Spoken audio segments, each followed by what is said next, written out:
Hello friends, welcome to my channel Champa village recipe. আমি আশা করছি আমার পুরো ইউটিউব ফ্যামিলি আপনারা সবাই ভালো আছেন। আমরাও সবাই ভালো আছি। আজকে একটি মজার রেসিপি নিয়ে চলে এসেছি। কেউ স্কিপ করবেন না, পুরো ভিডিওটি অবশ্যই দেখুন, সঙ্গে থাকুন। আমার পুরনো বন্ধুদের অসংখ্য অসংখ্য ধন্যবাদ, যারা আমার পাশে সবসময় রয়েছেন, আমাকে এত সাপোর্ট করছেন। আর নতুন বন্ধুদের কাছে বিশেষ অনুরোধ, চ্যানেলটিকে সাবস্ক্রাইব করে পাশে থাকা বেল আইকনটিকে প্রেস করে আমার পাশে থাকবেন। এবার তাহলে রেসিপিটি শুরু করি।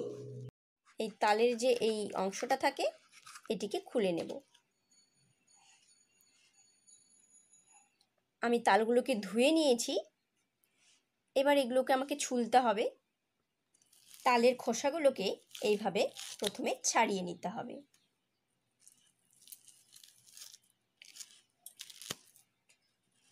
এইভাবে আমি এটা ছুলে নিয়েছি। এবার আমি এটিকে খুলে নেব। এইভাবে ভেঙে আমি এখন এটাকে একটু জল দিয়ে মেখে নেব, নিয়ে এর রসগুলো বের করে নেব। তালের রসগুলো বের করে নেব। আমি হাতের সাহায্যে এই তালের এগুলোকে বেশ ভালোভাবে আমি একটু একটু জল ছিটিয়ে দিয়ে এইভাবে মেখে নিচ্ছি।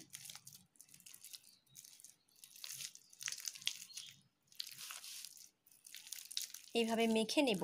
তারপরে আমি এর রসগুলোকে বের করব।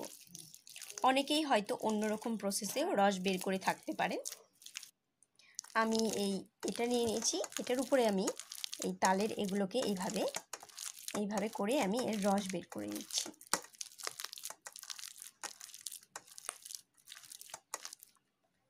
এটা থেকে আমার কিছুটা রস বেরিয়েছে, আরও রস বেরোবে। এখানে আমি একটু দুধ নিয়েছি। এই দুধটিকে আমি ভালোভাবে ফুটিয়ে নেব।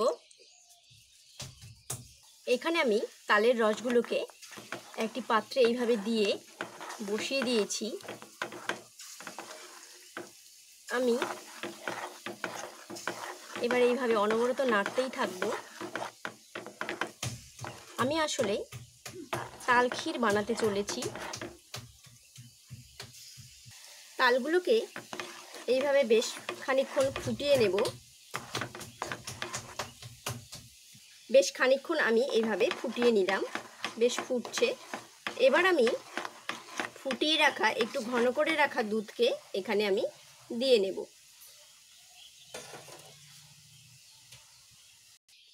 এই দুধগুলোকে আমি এখানে দিয়ে নিয়েছি। এবার বেশ দুধের সঙ্গে ভালোভাবে আমি এই তালগুলোকে মিশিয়ে বেশ খানিকক্ষণ এইভাবে ফুটিয়ে আমি তাল ক্ষীরটাকে বানিয়ে নেব। দুধ দেবার পরে এই তালগুলোকে বেশ ভালোভাবে এইভাবে ফুটিয়ে নেব।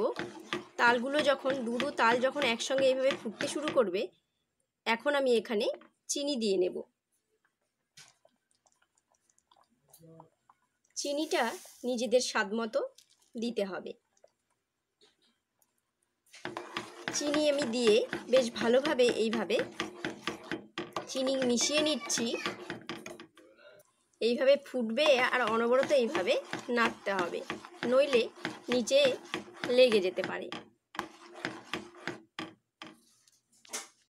এটা বেশ ফুটতে শুরু করেছে। এই অবস্থায় আমি এটাকে নাড়তেই থাকবো। এইভাবে এটি বেশ ঘন হয়ে এসেছে। এটা আমার বেশ হয়ে গেছে। আমি এবার হিট বন্ধ করে দিলাম। আমি এখন এটাকে নামিয়ে নেব। আমার এই তাল ক্ষীরের রেসিপি যদি আপনাদের ভালো লেগে থাকে, তাহলে একটি লাইক ও কমেন্ট অবশ্যই করবেন। দুধ কিন্তু এখানে একটু বেশি পরিমাণেই ব্যবহার করতে হয়। দুধ যত বেশি পরিমাণে দেব, তত এর টেস্ট বেশি হবে। আমার তাল ক্ষীরের এই রেসিপিটি রেডি টু সার্ভ। খেতে কিন্তু ভীষণ টেস্টি একটি recipe. Thanks for watching my video. আপনারা সবাই ভালো থাকবেন, সুস্থ থাকবেন, আনন্দে থাকবেন। আবার দেখা হবে অন্য কোনো রেসিপির সঙ্গে। ততক্ষণের জন্য বাই।